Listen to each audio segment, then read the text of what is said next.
यानी मित्रों, अब हम आपको उन खतरनाक हथियारों के बारे में बताने जा रहे हैं जिनका इस्तेमाल आज इस वॉर में किया गया है। मित्रों, बारूदी हथियारों की इस लिस्ट में सबसे ऊपर है अमेरिकी की टॉमहॉक मिसाइल्स। ईरान पर हमले की शुरुआत के लिए अमेरिकी मिलिट्री ने अपने सबसे भरोसेमंद और अचूक हथियार का इस्तेमाल किया। सबसे पहले हम आपको इस युद्ध के पहले दिन टॉमहॉक मिसाइल्स के इस्तेमाल से जुड़ी जानकारी देने जा रहे हैं। मित्रों, अमेरिकी सेना ने इस हमले की शुरुआत 30 टॉमहॉक मिसाइल से की थी। ये मिसाइल्स सीरिया से दागी गई और इन मिसाइल्स का पहला टारगेट ईरान के परमाणु संयंत्र बने। टॉमहॉक मिसाइल से ईरान के तेहरान, कौम, करज, करमनशाह और इस्फहान में स्थित परमाणु संयंत्रों पर हमला किया गया। अमेरिकी दावे के मुताबिक सभी मिसाइल्स ने अपने टारगेट को हिट किया और हमले में ईरान के परमाणु संयंत्रों को बड़ा नुकसान पहुंचाया। यानी टॉमहॉक मिसाइल्स ने उस मिशन को पूरा कर दिया जिसके लिए उन्हें तरकश से निकाला गया था। मित्रों, यहां आपको जानना चाहिए कि पिछले 36 साल से अमेरिकी फौज ने हर सैन्य अभियान की शुरुआत टॉमहॉक मिसाइल्स को दागकर ही की है। इस मिसाइल को 1983 में तैयार किया गया था। 1991 में जब इराक पर हमला किया गया तो अमेरिकी नेवी ने सबसे पहले टॉमहॉक मिसाइल्स ही दागी थी। 1991 से लेकर 2024 तक अमेरिकी सेना ने कुल 10 सैन्य अभियानों में हिस्सा लिया और हर बार सबसे पहले टॉमहॉक्स को ही दागा गया। ये रिकॉर्ड इन मिसाइल्स की अचूक क्षमता बताने के लिए काफी है। आज भी ईरान पर सबसे पहले टॉमहॉक के हमले ने इस रिकॉर्ड को बरकरार रखा है। मित्रों, इस मिसाइल को घातक और अचूक क्यों माना जाता है, ये समझने के लिए आपको इस मिसाइल की खासियत बेहद ही गौर से देखनी चाहिए। मित्रों, टॉमहॉक नाम की यह मिसाइल हवा में 920 किलोमीटर प्रति घंटा की रफ्तार से उड़ती है और इस मिसाइल से 2500 किलोमीटर दूर स्थित टारगेट को भी तबाह किया जा सकता है। यह मिसाइल जमीन की सतह से सिर्फ 30 मीटर ऊपर तक उड़ सकती है। इसी वजह से दुश्मन का रडार इस मिसाइल की लोकेशन पता नहीं कर पाता। इस मिसाइल को 450 किलोग्राम तक के विस्फोटक से लैस किया जा सकता है। टॉमहॉक मिसाइल की सबसे बड़ी खासियत यह है कि हवा में उड़ान के दौरान ये अपनी दिशा भी बदल सकती है।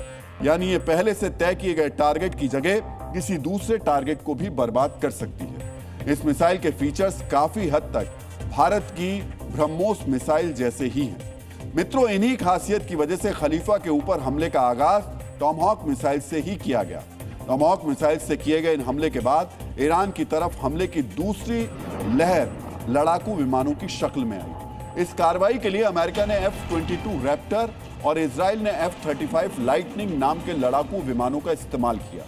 अब हम आपको हवाई हमले के इस दूसरे अध्याय के बारे में बताने जा रहे हैं। मित्रों, ईरान में स्थित टारगेट्स को बर्बाद करने के लिए 200 से ज्यादा लड़ाकू विमानों का इस्तेमाल किया गया। ईरान में अयतुल्ला खामनेई के आवास से लेकर ईरानी फौज के कमांडर सेंटर और मिसाइल भंडारण करने वाले केंद्रों पर F-22 और F-35 विमान से ही हमला किया गया।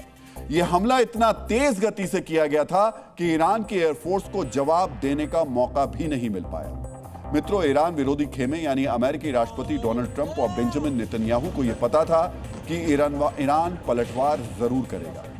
इसी वजह से हमला शुरू करने से पहले डिफेंस को मजबूत करने की तैयारी कर ली गई थी। इस पलटवार के लिए ईरान ने किन हथियारों का इस्तेमाल किया, यह भी हम आपको बताएंगे, लेकिन उससे पहले आपको अमेरिका और इजराइल की ढाल यानी हवाई रक्षा प्रणालियों को समझने के लिए हमारी ये वीडियो रिपोर्ट बहुत ही ध्यान से देखनी चाहिए। जमीन से फायर और हवा में धमाका, जब जब ऐसी तस्वीरें सामने आती हैं तो एक ही नाम गूंजता है। ये नाम है इजराइल की भरोसेमंद हवाई रक्षा प्रणाली आयरन डोम। ईरान से नए घमासान के बीच भी ईरान के अटैक ड्रोन से इजरायली नागरिकों को बचाने के लिए आयरन डोम का इस्तेमाल किया गया। ईरानी हमलों को रोककर आयरन डोम ने एक बार फिर अपनी क्षमता को साबित कर दिया। आयरन डोम के साथ साथ ईरान के खिलाफ इजराइल ने बड़े पैमाने पर अपनी नई हवाई रक्षा प्रणाली आयरन बीम का भी इस्तेमाल किया है। गाजा के युद्ध के दौरान इजराइल ने इस सिस्टम की टेस्टिंग की थी और ईरान से टक्कर लेने के लिए आज इस लेजर आधारित सिस्टम का भी इस्तेमाल किया। इसी मजबूत कवच की वजह से इजरायली नागरिकों को ज्यादा देर तक बंकरों या तहखानों में नहीं रहना पड़ा और उनकी तरफ आते ज्यादातर खतरे हवा में नष्ट हो गए। दूसरी तरफ अमेरिका ने मिडिल ईस्ट में अपने मित्र देशों की सुरक्षा के लिए पैट्रियट डिफेंस सिस्टम का इस्तेमाल किया। पैट्रियट हवाई रक्षा प्रणाली के रॉकेट 120 किलोमीटर दूर स्थित मिसाइल को भी तबाह कर सकते हैं। इस सिस्टम के रॉकेट हाइपरसोनिक यानी आवाज से 5 गुना ज्यादा गति से उड़ते हैं और टारगेट के पास जाकर फट जाते हैं। इन हवाई रक्षा प्रणालियों की वजह से इजराइल और अमेरिका के खेमे को आज ज्यादा नुकसान नहीं पहुंचा है। मित्रों, अपने डिफेंस सिस्टम से अमेरिका ने कतर, सऊदी अरब और जॉर्डन को तो बचा लिया, लेकिन बहरीन में अमेरिकी सैन्य बेस पर ईरान की मिसाइल्स ने तबाही मचा दी। इसकी वजह है ईरान का वो हथियार जिसे रोक पाना बहरीन में स्थित एयर डिफेंस के बस की बात नहीं थी। अब हम आपको इसी हथियार के बारे में जानकारी देने जा रहे हैं। मित्रों, ईरान की इस घातक मिसाइल का नाम है खुर्रम शहर। ये ईरान की दूसरी सबसे लंबी दूरी की मिसाइल है। खुर्रम शहर मिसाइल की रेंज 2000 किलोमीटर है और इसकी रफ्तार हाइपरसोनिक है। वातावरण में ऊपर पहुंचने के बाद ईरान की यह मिसाइल 16 मैक यानी आवाज से 16 गुना ज्यादा रफ्तार हासिल कर लेती है। इसी वजह से खुर्रम शहर को बहरीन में स्थित अमेरिकी डिफेंस सिस्टम रोक नहीं पाया। मित्रों, खुर्रम शहर के साथ साथ अपने काउंटर अटैक में ईरान ने शाहिद ड्रोन और सेजल मिसाइल का भी इस्तेमाल किया। शाहिद ड्रोन कितना घातक है इसका सबूत यूक्रेन के युद्ध में मिल चुका है। अब ईरान ने अमेरिका और इजराइल के खिलाफ भी इन ड्रोन्स को दागा है। मित्रों, ईरान के पास 3000 से ज्यादा बैलिस्टिक मिसाइल्स हैं। अगर बातचीत के जरिए इस युद्ध का समाधान जल्द नहीं निकला तो कल ईरान के तरकश में मौजूद कुछ और बड़े हथियारों की तस्वीरें रणभूमि में देखने को मिलेंगी।